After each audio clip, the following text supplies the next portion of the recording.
नमस्ते गाइस, और आज की फाइट वीडियो में सबसे पहले बात करते हैं मिडिलवेट चैंपियन इजराइल अदसानिया का क्या कहना था अपने रीसेंट इंटरव्यू में। तो एक्चुअली में अदसानिया के दो इंटरव्यूज आए, तो उन दोनों इंटरव्यूज के मेन टॉपिक्स पर बात करें तो इजराइल अदसानिया से यह पूछा गया कि नेक्स्ट वीक शॉन स्ट्रिकलैंड अपनी ट्रैश टॉक को लेकर आने वाला है, और इसके बाद अभी क्वेश्चन पूरा भी नहीं हुआ था और इजराइल अदसानिया ने यह कहा कि उसके पास भी काफी मटेरियल है शॉन स्ट्रिकलैंड के साथ ट्रैश टॉक करने के लिए। बिहाइंड द सीन्स उसने कितनी बार शॉन स्ट्रिकलैंड को ओन किया है, बट शॉन स्ट्रिकलैंड ने एक बार भी कुछ नहीं किया, क्योंकि आउटसाइड वो जैसे लोगों को शो करता है बिहाइंड द सीन्स वो वैसा बिल्कुल नहीं है। इजराइल अदसानिया ने यह भी कहा कि अगर शॉन स्ट्रिकलैंड और एलेक्स परेरा को कंपेयर किया जाए तो बिहाइंड द सीन्स भी एलेक्स परेरा की सेम एनर्जी रहती है जो उसकी केज के अंदर रहती है, बट अगर शॉन स्ट्रिकलैंड की बात करें तो वो आउटसाइड क्राउड के सामने कुछ और है और बिहाइंड द सीन्स वो बिल्कुल क्वाइट और सॉफ्ट है। अब शॉन स्ट्रिकलैंड कई बार इजराइल अदसानिया को चाइनीज चैंपियन बोल चुका है, तो इसके बारे में इजराइल अदसानिया का ये कहना था कि ये चीज उसको जरा भी इफेक्ट नहीं करती, क्योंकि उसने all around the world fights की हैं, वेयर शॉन स्ट्रिकलैंड ने कभी भी अमेरिका को लीव नहीं किया। अब इसके बाद अदसानिया बहुत ज्यादा हंसने लगा और हंसते हंसते अदसानिया ने कहा कि उसकी वजह से शॉन स्ट्रिकलैंड को अपना पासपोर्ट मिला है और वो पहली बार अमेरिका से बाहर जा रहा है। शॉन स्ट्रिकलैंड के फैंस सिर्फ चाहते हैं प्रेस कॉन्फ्रेंस को देखना, क्योंकि वही मोमेंट होगी जिधर शॉन स्ट्रिकलैंड शाइन कर सकता है, क्योंकि जब बात आएगी फाइट की तो वो शॉन स्ट्रिकलैंड को वुप करने वाला है। अब इसके बाद फाइट की प्रेडिक्शन देते हुए इजराइल अदसानिया का यह कहना था कि वो 100% शॉन स्ट्रिकलैंड को नॉकआउट करने वाला है। आज की नेक्स्ट फाइट वीडियो में बात करते हैं UFC fight night Ciryl Gane versus Serghei Spivac के बारे में। तो फिर से मैं इस कार्ड की टाइमिंग बता दूं तो ये कार्ड स्टार्ट होने वाला है आज रात 12:30 बजे से। काफी लोगों को ये लग रहा है कि ये फाइट होने वाली है कल दोपहर 12:30 बजे से, पर ऐसा नहीं है और यूएफसी फाइट नाइट का मेन कार्ड स्टार्ट होगा आज ही रात को 12:30 बजे से। आज की नेक्स्ट फाइट वीडियो में बात करते हैं ज़बीट मैगोमेड शरीपोव के बारे में। तो ज़बीट एक ऐसा फाइटर था जिसको सारे लोग बोलते थे कि वो 100% यूएफसी फेदरवेट डिवीजन का चैंपियन बनेगा, बट अनफॉर्चुनेटली ज़बीट को अपने फाइटिंग करियर को बीच में ही छोड़ना पड़ा और उसने 2019 के बाद फाइट नहीं की है। अब ज़बीट के फाइट ना करने का रीजन ये था कि ज़बीट को हेल्थ प्रॉब्लम्स थी। तो फ्यू मंथ्स पहले ज़बीट ने कुछ चीजों को टीज किया था, जिधर उसने एक पिक को टीज किया था जिधर ऐसा लग रहा था कि वो किसी कॉन्ट्रैक्ट को साइन कर रहा है, और उसी के बाद उसने अपनी एक ट्रेनिंग वीडियो भी पोस्ट की थी। तो काफी लोगों को ऐसे लगने लगा कि मे बी ज़बीट फिर से यूएफसी में कमबैक करने वाला है, बट अनफॉर्चुनेटली ऐसा नहीं होने वाला है और ज़बीट फिर से फाइट नहीं करेगा। तो इसी के बारे में एक काफी बड़ा अपडेट आया, जिधर ज़बीट के मैनेजर ने रिवील किया कि ज़बीट को फिर से यूएफसी की तरफ से कॉन्ट्रैक्ट आया था फाइट करने के लिए। यूएफसी चाहती थी कि ज़बीट फिर से फाइट करे फेदरवेट डिवीजन या फिर एक वेट क्लास ऊपर लाइट वेट डिवीजन में। ज़बीट के मैनेजर का बेसिकली ये कहना है कि जब ज़बीट फाइट करता है तो उसे काफी ज्यादा हेल्थ प्रॉब्लम्स हो जाती हैं, बट जैसे कि वो अभी फाइट नहीं कर रहा है तो वो कंप्लीटली फाइन है। ज़बीट के मैनेजर ने यह भी कहा कि अभी ज़बीट के लिए कोई मोटिवेशन नहीं है फिर से फाइट करने की। ज़बीट एक काफी यूनिक फाइटर था एंड मेरी ओपिनियन में ज़बीट वर्सेस मैक्स होलोवे या फिर ज़बीट वर्सेस अलेक्जेंडर वोल्कानोव्स्की की फाइट देखने में बहुत ही ज्यादा मजा आता, बट अनफॉर्चुनेटली हेल्थ की वजह से वो कभी भी शायद से फिर से फाइट ना करे।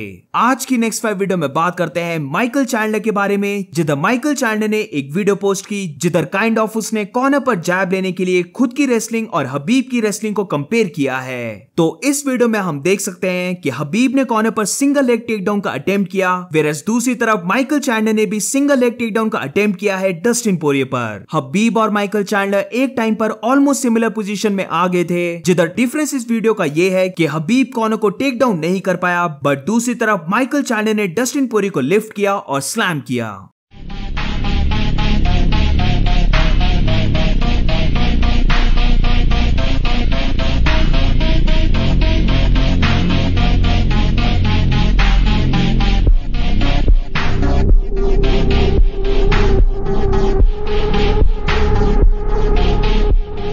अगर माइकल चैंडलर इधर अपनी पावर की बात कर रहा है तो एब्सोल्युटली नो डाउट इस पूरी लाइटवेट डिवीजन में आई थिंक माइकल चैंडलर के पास सबसे ज्यादा पावर है, बट अगर वो खुद की और हबीब की रेसलिंग को कंपेयर कर रहा है तो ये कंपैरिजन हो भी नहीं सकता, क्योंकि first of all Michael Chandler hardly अपनी रेसलिंग को यूज करता है और जब भी वो टेकडाउन्स के लिए जाता भी है तो वो टेकडाउन ज्यादा पावर साइड रहते हैं ना कि टेक्निकल साइड। वेयरएज अगर हम बात करें हबीब की रेसलिंग की तो हबीब की रेसलिंग एक काफी टेक्निकल और एक हाई लेवल की रेसलिंग थी, जिधर वो अपने ओपोनेंट्स को ग्राउंड में लेके जाने के लिए ज्यादा टेक्निकल वे से अप्रोच करता था ना कि पावर से।